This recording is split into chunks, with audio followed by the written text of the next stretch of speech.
জাতীয় থেকে আন্তর্জাতিক, প্রান্তিক জনপদ থেকে নগর চারপাশ, ঠিক কী ঘটছে এই মুহূর্তে এসব নিয়ে আয়োজন এখন চারদিক।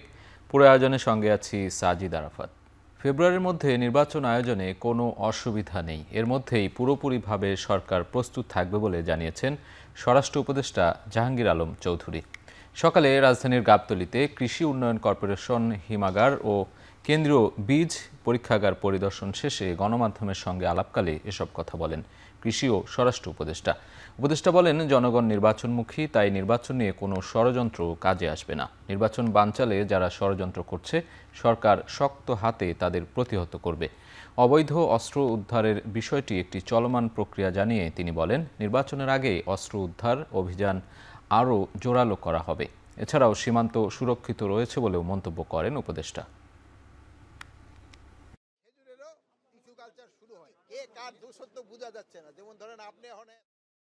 ফেব্রুয়ারি মাসে নির্বাচন করতে আমাদের কোনো ধরনের অসুবিধা হবে না।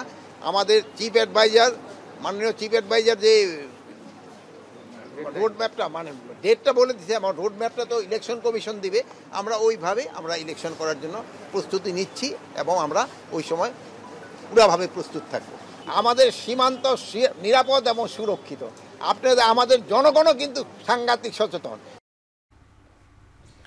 নির্বাচন কমিশন স্বাধীনভাবে কাজ করছে উল্লেখ করে সিএসি এএমএম নাসির উদ্দিন বলেছেন, সরকার কখনো তাদের মতো করে কাজ করতে বললে দায়িত্ব ছেড়ে দেবেন তিনি। সকালে রাজশাহীতে আঞ্চলিক নির্বাচন কর্মকর্তাদের সঙ্গে মতবিনিময় সভায় সাংবাদিকদের সিএসি আরও বলেন, আগামী রোজার আগে নির্বাচন অনুষ্ঠানের যাবতীয় প্রস্তুতি নিচ্ছে কমিশন। এ সময় সুষ্ঠু ও গ্রহণযোগ্য নির্বাচন অনুষ্ঠানের বিষয়ে সিএসি বলেন, যারা ভোটকেন্দ্র দখলের আশায় আছেন তাদের স্বপ্ন দুঃস্বপ্নে পরিণত হবে। কেন্দ্র দখলের চেষ্টা হলে পুরো কেন্দ্রের ভোট বাতিল করা হবে। চূড়ান্ত ভোটার তালিকা 2 সপ্তাহের মধ্যে প্রকাশের কথাও মতবিনিময় সভায় উল্লেখ করেন প্রধান নির্বাচন কর্মকর্তা। বিগত নির্বাচনে স্বপ্রণোদিত হয়ে অনিয়ম করেছিল সেসব কর্মকর্তাদের দায়িত্ব দেওয়া হবে না। আওয়ামী লীগের নির্বাচনে অংশ নেয়ার বিষয়ে জানান, বিচার শেষ না হওয়া পর্যন্ত তাদের নির্বাচনে আসার সুযোগ নেই। আর পিআর পদ্ধতির বিষয়ে সিএসি বলেন, কমিশনের সংবিধানের বাইরে যাওয়ার সুযোগ নেই। গণমাধ্যম কর্মীদের বিভিন্ন প্রশ্নের উত্তর দেওয়ার পর রাজশাহীর আঞ্চলিক কর্মকর্তাদের সঙ্গে মতবিনিময় করেন সিএসি।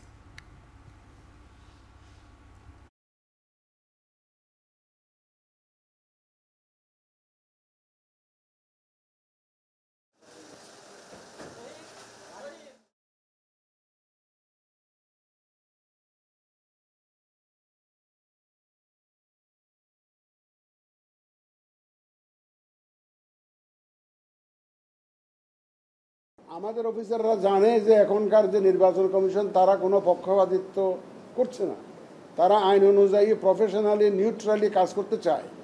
এবং আমার বিশ্বাস আমার অফিসাররা আগের মতো সেরকম আগে করেছে, যেহেতু আগে চেয়েছে, আগে নির্বাচন কমিশন থেকে অনেকে চেয়েছে, আগে সরকার চেয়েছে।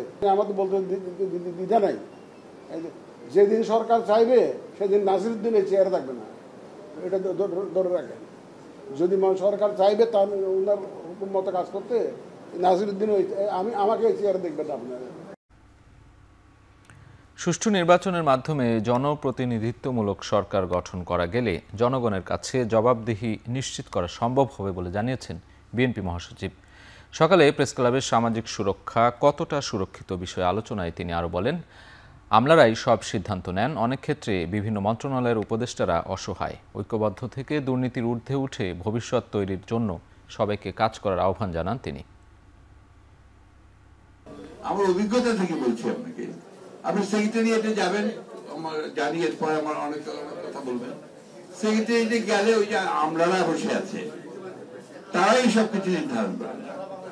আমাদের উপদেষ্টা যারা দায়িত্ব পালন করছেন এখন, অনেক ক্ষেত্রে তারা অসহায়, অনেক ক্ষেত্রে তারা অসহায়। তারপরেও আমরা আশা করি যে তারা এতদিন যে চেষ্টা করেছেন সেই চেষ্টাটা নিয়ে যারা সংস্কারের এই যে কমিশনগুলো আছে তারা সবাই মিলে, আমরা সবাই মিলে এটা শুরু করতে পারি, যে শুরুটা দিয়ে আমরা একটা ভবিষ্যৎ, একটা বাংলাদেশ যেটা বৈষম্যহীন বাংলাদেশের দিকে আমরা এগিয়ে যেতে পারবো। যুক্তরাষ্ট্রের শুল্ক ইস্যু অন্তর্বর্তী সরকারের জন্য সবচেয়ে বড় সাফল্য ছিল বলে মন্তব্য করেছেন প্রধান উপদেষ্টার প্রেস সচিব Shafiqul Alam. Bangladesh research analysis and information network গোলটেবিল আলোচনায় এ মন্তব্য করে তিনি বলেন, যুক্তরাষ্ট্রের শুল্ক আরোপের ঘটনায় দেশের অনেকেই ঘোলা পানিতে মাছ শিকার করতে চেয়েছেন, তবে অন্তর্বর্তী সরকার সফল হওয়াতে শেষ পর্যন্ত পারেননি। আমরা এমন একটা ডিলে পৌঁছতে পেরেছি যেটা win win for everyone, US এর জন্য, আমাদের জন্য। তারা যেই ইস্যুগুলো নিয়ে এসছে সেটা আমরা অ্যাড্রেস করার চেষ্টা করেছি এবং অ্যাট দ্য সেম টাইম আমরা আমাদের লেভারেজগুলো, আমাদের অ্যাডভান্টেজটুকু আমরা ধরে রাখতে পেরেছি এবং সামনে আমরা মনে করি ইউএস এর সাথে আমাদের সম্পর্ক আরো নিবিড় হবে, আরো বেটার হবে এবং ইউএস এর মার্কেট ওয়ার্ল্ডের লার্জেস্ট মার্কেট এবং আমরা ইউএস এর এই মার্কেটটায় আরো আমাদের এক্সপোর্টটা এক্সপান্ড করতে চাই। দীর্ঘ 9 বছর পর জামালপুরে অনুষ্ঠিত হচ্ছে জেলা বিএনপির ত্রিবার্ষিক সম্মেলন। শহরের বেলটিয়া এলাকায় আয়োজিত এই সম্মেলনে প্রধান অতিথি হিসেবে বক্তব্য রাখবেন দলের ভারপ্রাপ্ত চেয়ারম্যান তারেক রহমান। সকাল থেকেই বিভিন্ন উপজেলা থেকে সভাস্থলে জড়ো হতে থাকেন বিএনপির নেতাকর্মীরা। সম্মেলন ঘিরে পুরো শহর সেজেছে ব্যানার ফেস্টুনে। অনুষ্ঠানে বিএনপির স্থায়ী কমিটির সদস্য ইকবাল হাসান মাহমুদ টুকু সহ কেন্দ্রীয় ও স্থানীয় নেতাকর্মীরা উপস্থিত থাকবেন। জেলার 7টি উপজেলার 8টি পৌর বিএনপির সম্মেলন সম্পন্ন হয়েছে, যেখান থেকে 1515 জন কাউন্সিলর এখানে উপস্থিত হয়েছেন। সবশেষ 2016 সালে জামালপুর জেলা বিএনপির সম্মেলন অনুষ্ঠিত হয়েছিল।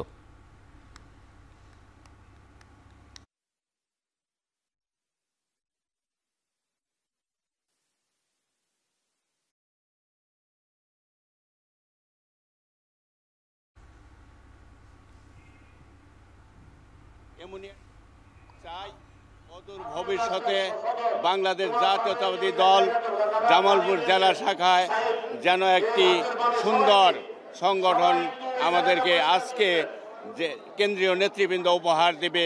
জিয়া রহমানের আদর্শকে ধারণ করে আমরা যারা বাংলাদেশে আমরা নেতৃত্ব দিতে পারি।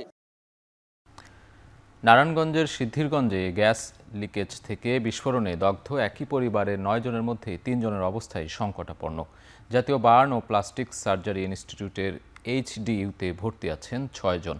বার্ন ইনস্টিটিউটের ভারপ্রাপ্ত পরিচালক ডাক্তার আহমেদ উল কবির জানান, দগ্ধদের মধ্যে 3 জনের শ্বাসনালী পুড়ে গেছে এবং মাত্র 1 মাস বয়সী এক শিশুর শরীরের প্রায় 30% পুড়ে গেছে। সংবাদ সম্মেলনে আরও বলেন, প্রাথমিক চিকিৎসা শেষে সবাইকে হাই ডিপেন্ডেন্সি ইউনিটে স্থানান্তর করা হয়েছে আর 2 জনের প্রাথমিক চিকিৎসা চলছে। স্থানীয়রা জানান, শনিবার ভোরে হঠাৎ বিকট শব্দ শুনে তারা বাইরে বের হন। এ সময় রাস্তায় পড়ে থাকা দগ্ধ পরিবারের সদস্যদের উদ্ধার করে হাসপাতালে পাঠানো হয়। স্বজনদের অভিযোগ, ওই এলাকায় তিতাস গ্যাস লাইনে দীর্ঘদিন ধরে লিকেজ থাকলেও বাড়িওয়ালা বিষয়টি আমলে নেননি। আগামী 1 তারিখেই বাসা ছেড়ে যাওয়ার কথা ছিল পরিবারটির।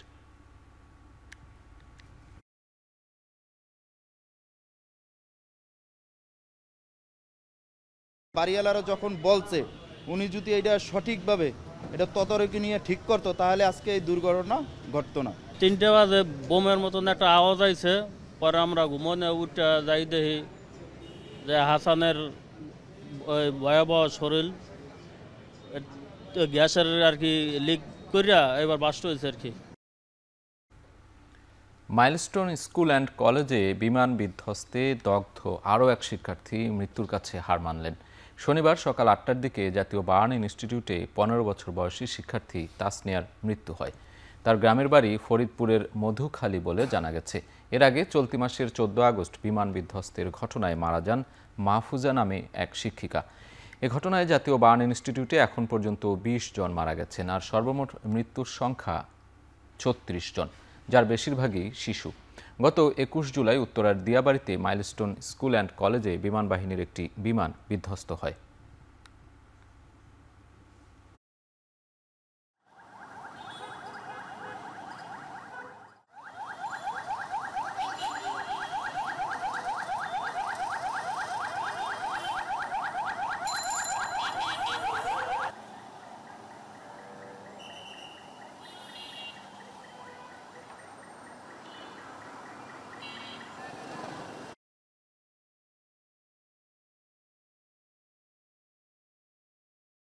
সাতক্ষীরার যুবদলের যুগ্ম আহ্বায়ক শামীম হোসেনকে গলা কেটে হত্যা করেছে দুর্বৃত্তরা।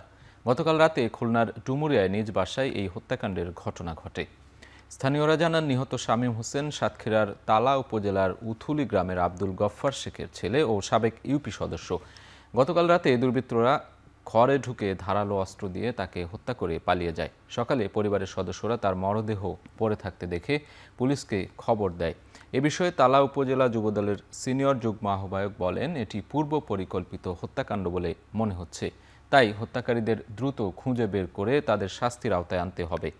আর পুলিশ জানায়, খবর পেয়ে লাশ উদ্ধার করে ময়না তদন্তের জন্য খুলনা মেডিকেল কলেজ হাসপাতালে পাঠানো হয়েছে। এছাড়া ঘটনাস্থলে অতিরিক্ত পুলিশ মোতায়েন করা হয়েছে। তবে হত্যাকাণ্ডের কারণ সম্পর্কে এখনও নিশ্চিত হওয়া যায়নি। বিষয়টি তদন্ত প্রক্রিয়াধীন রয়েছে। তামাক আইন সংশোধনের দাবিতে কেন্দ্রীয় শহীদ মিনারে মানববন্ধন ও র্যালি করেছে বিভিন্ন সংগঠন ও বিশ্ববিদ্যালয়ের শিক্ষার্থীরা। সকালে পূর্ব নির্ধারিত সময় অনুযায়ী তামাক বিরোধী স্লোগান নিয়ে একে একে জড়ো হতে থাকে বিভিন্ন বিশ্ববিদ্যালয় ও সংগঠনের নেতাকর্মীরা। মানববন্ধনে শিক্ষার্থী ও সংগঠনের নেতারা বলেন, দেশে প্রতিদিন তামাকজনিত কারণে গড়ে 442 জন মানুষের মৃত্যু হচ্ছে এবং বছরে এই সংখ্যা দাঁড়ায় 1,61,000। দেশের তরুণ প্রজন্ম ভয়াবহভাবে এই ক্ষতির মুখ থেকে বাঁচাতে সরকারকে পদক্ষেপ নিতে হবে বলে জানানো হয় মানববন্ধন থেকে। তাদের দাবি, জনস্বাস্থ্য রক্ষায় ও তরুণদের জীবন বাঁচাতে তামাক নিয়ন্ত্রণ আইন দ্রুত সংশোধনের। এই আয়োজনে শিক্ষার্থী প্রতিনিধি ও বিভিন্ন সংগঠনের কয়েক শতাধিক প্রতিনিধি উপস্থিত ছিলেন। কেন্দ্রীয় শহীদ মিনারের সংক্ষিপ্ত সমাবেশ শেষে তামাক বিরোধী স্লোগান নিয়ে র্যালি শুরু করে ঢাকা বিশ্ববিদ্যালয়ের বিভিন্ন সড়ক প্রদক্ষিণ করে।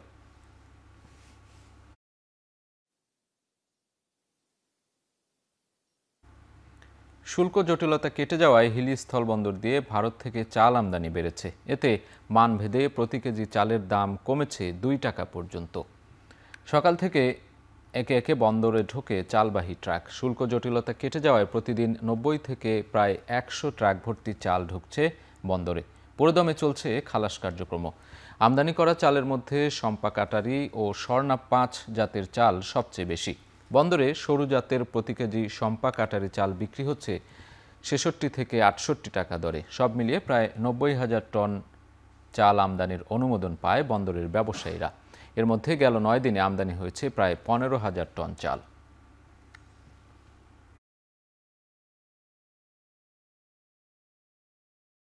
চব্বিশ ঘন্টার মধ্যে ঢাকা চট্টগ্রাম মহাসড়কের কুমিল্লার পদুয়ার বাজার ইউটার্ন বন্ধ করে দেয়া হবে। সকালে মহাসড়কের দুর্ঘটনাস্থল পরিদর্শন শেষে একথা জানান পুলিশ, সেনাবাহিনী ও সড়ক জনপথ বিভাগের কর্মকর্তারা। এ সময় তারা বলেন, কুমিল্লার পদুয়ার বাজার ইউটার্ন বন্ধের পর সকল যানবাহন সদর দক্ষিণ উপজেলার দয়াপুর দিয়ে ইউটার্ন করবে। গতকাল ঢাকা চট্টগ্রাম মহাসড়কের পদুয়ার বাজার ইউটার্নে লরির নিচে চাপা পড়ে নিহত হয়েছেন প্রাইভেট কারে থাকা একই পরিবারের 4 জন। এর প্রেক্ষিতে সকালে দুর্ঘটনাস্থল পরিদর্শন করেন সেনাবাহিনীর 23 বীরের অধিনায়ক লেফটেন্যান্ট কর্নেল মাহমুদুল হাসান, সড়ক ও জনপথ প্রকৌশলী ও হাইওয়ে পুলিশ কর্মকর্তারা।